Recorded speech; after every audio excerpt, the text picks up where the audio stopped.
In a landmark documentary by CNN, we delve into a story that completely shook the world. We're about to be unveiling the truth behind the allegations against one of America's most renowned comedians, Bill Cosby. Stick with us till the end to find out all we know about this shocking scandal. As history takes a compelling turn, enter the courtroom. The famous 80-year-old comedian Bill Cosby goes back to the Pennsylvania courthouse where he was once tried, but this time it seems as though the balance of justice is changing. Cosby's retrial, which is scheduled to begin on April 2nd, is anticipated as the echoes of his previous trial's hung jury reverberate. An eerie chorus of voices is hidden behind this high-stakes legal drama. In the past 4 decades, over 50 brave women have come forward with extremely distressing accounts of alleged rape or abuse. Andrea Constand, who is the lone witness in the criminal case against Cosby, has emerged as the face of justice amid the sea of accusations. The cruel hands of time silenced the voices of the vast majority of the accusers, and their claims did not surface until the statute of limitations had passed. Prosecutors fight to persuade the famous Montgomery County judge, Stephen O'Neill, to give them an unusual request at the gripping pretrial session. Amazingly, they want to allow 19 more accusers to testify at the future retrial. Each witness's evidence acts as a strong thread in the intricate tapestry of accusations against Cosby. The stakes are at an all-time high as the courtroom turns into a battlefield for the truth, justice, and long-suppressed stories that have gone untold. Can the combined force of this testimony tip the balances in favor of justice? Will the public's anger be rekindled? And will it result in a different outcome this time? Judge O'Neill has the answers, and his decision will determine what happens to these 19 voices that are clamoring to be heard. The entire globe is watching as the tension increases. The Cosby tale takes on yet another enthralling turn that sheds light on the complexities of celebrity, power, and the struggle for responsibility. Join us as we make our way through this compelling legal maze and observe a trial that could drastically change the trajectory of Bill Cosby's legacy. Watch for upcoming disclosures, feelings, and dramatic developments in this riveting retrial, which will take place in the same courtroom where Cosby's fate is on the line. At Cosby's initial trial, only Constand and one other woman, Kelly Johnson, were permitted to give testimony. Attempts by the prosecution to provide testimony from 13 additional women were rejected.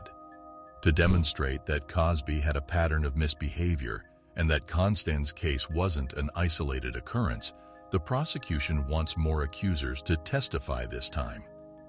However, Cosby's legal team contends that further accusers shouldn't be permitted to testify because they don't adhere to the rules of the law. Constand was allegedly assaulted by Cosby without her knowledge, while she was unconscious, and while under the influence of medications which prevented her from giving her permission. He may spend up to 10 years behind bars for each of the 3 accusations, if found guilty. According to University of Richmond law scholar Carl Tobias, the prosecution may have been hampered in the first trial since the jury was forced to depend heavily on Constand's evidence. Additionally, after the mistrial, he also stated, "The fact that the case turned substantially on one person's testimony may have made it difficult to win, and the defense counsel made many efforts to undercut her testimony." As early as Tuesday, Judge O'Neill might decide whether to let additional accusers to testify in the retrial. Several of the women who have accused Bill Cosby of sexual assault believed they would never live to see that day. And some people claimed that when it did arrive, it didn't live up to their expectations. Nevertheless, several of the victims claimed that Cosby's punishment on Tuesday gave them some closure that had previously seemed unattainable. "Today, I feel a victory in my soul and in my heart," Sarita Butterfield, who alleges that Cosby drugged and sexually assaulted her in his house on Christmas Eve, 1979, said, "Today I am free." For the 2004 aggravated indecent assault on Andrea Constand, Cosby received a sentence of 3 to 10 years in prison. In the Constand case, as well as in relation to other claims, he has maintained his innocence.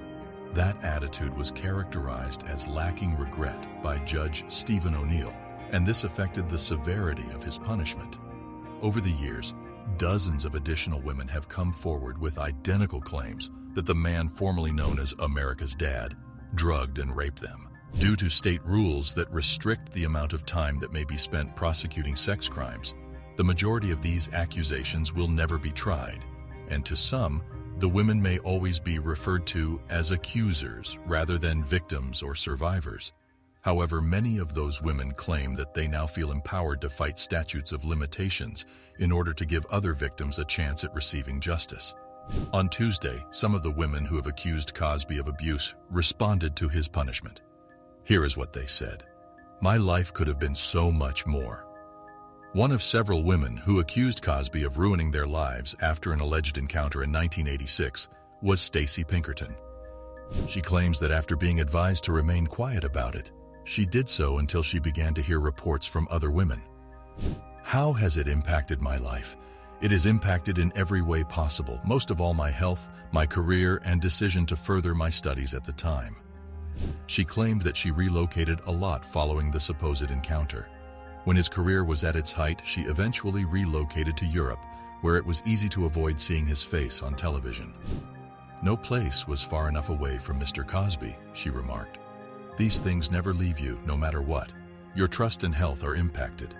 According to Wells, who is now 17, her mother felt in every way that she could trust him when Cosby invited her to a nightclub when she was 17 years old. Now, she finds it difficult to trust anyone, Wells claimed. She admitted that she struggles with post-traumatic stress disorder and has trouble maintaining sexually intimate relationships. "You looked for weaknesses that you could exploit," Wells said, addressing Cosby. "My life could have been so much more and so much better than what it became."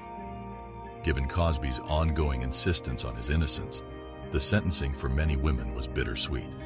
An apology, according to Kathy McKee, who has accused the comedian of assaulting her in 1974, would have concluded the sentence. She claimed, "I saw the savagery of Bill Cosby when he attacked me. I'm just finding it difficult to go on every day." One of many women suing Cosby for defamation is McKee, providing another possible path to justice for victims who might never have their chance in a criminal court.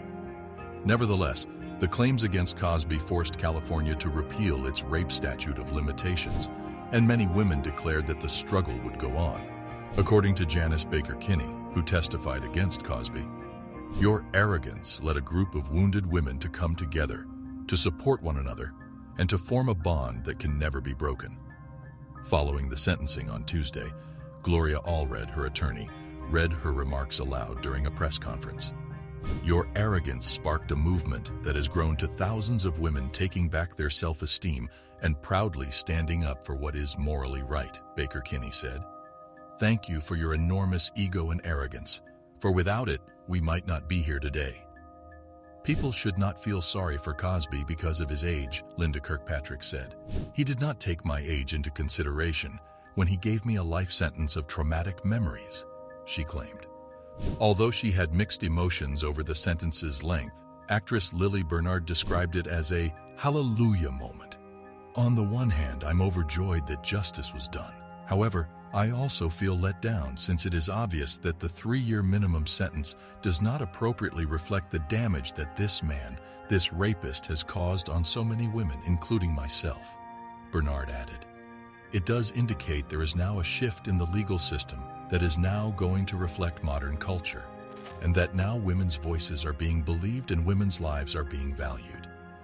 And with that, we've come to the end of today's video. What are your thoughts on this shocking news? Feel free to let us know in the comments section down below.